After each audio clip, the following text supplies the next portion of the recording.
Do we have Jeremy Miller representing the Amsterdam Cafe? Come on up here to the front row. Hey yo. God, it's good to be back. I love this one. Alright, so I'm Jeremy Miller, repping Out Your Mind into the mic, Amsterdam Cafe, and y'all mind if I go a little country on you? Alright, so I'm gonna tell a little story about this place that we're at. This poem's called Pie-Faced Pig Nigga and China's Rose, a love story. Otherwise known as a brief history of the Dome. Well, you see here, Pie-Faced Pig Nigga had always had a thing for ladies, and by the time of his coronation, he had made a king's ransom off of facilitating divorces, and the freedom of his willy was the stuff of legends.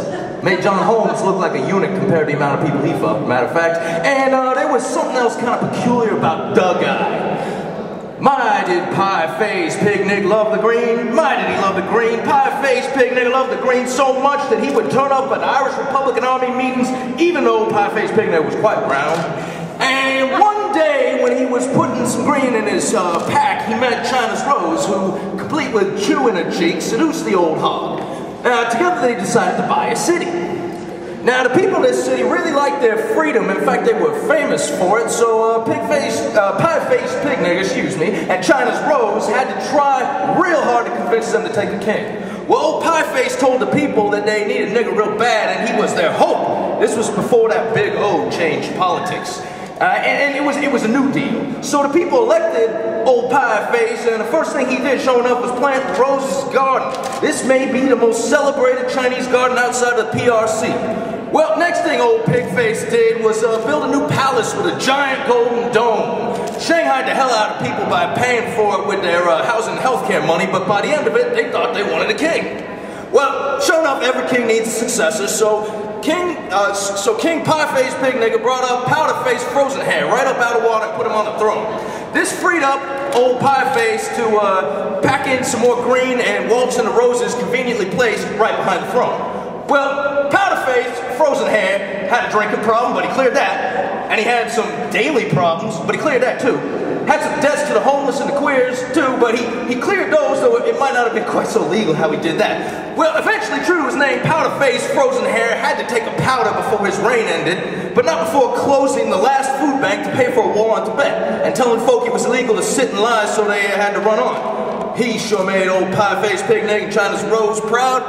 Thing was, with everybody running, they needed to appoint someone who couldn't run to sit in the throne. They appointed a mustache, feeling like he wouldn't ask for too much, being he had no stomach.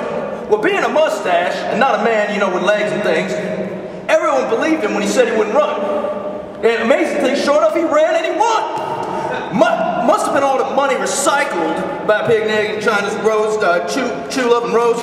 And in the midst of all this, there were two Eds in the government. Now, one was a Jew and having nothing to do with the fate of Abraham, went to prison for stealing a lot of money. The other Ed was a lie, pronounced with a raised vowel, and gave a lot of money to the prison industry. Now, Mustache was generous. He gave a lot of money to Ford, who took it after destroying the bus system.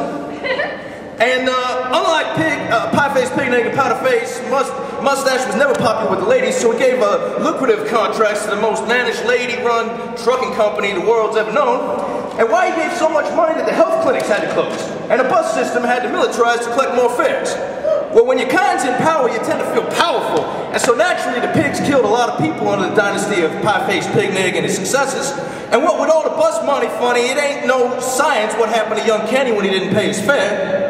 Shoot, them pigs so armed when they even trying to incarcerate a fly. Well, there's more to tell of Mustache and Frozen Hair and Pie-Face and China's Rose, but time's going, so I thought y'all just might like to know something about this here dome. And for further adventures, check out Mr. Charlie Walker's public TV show.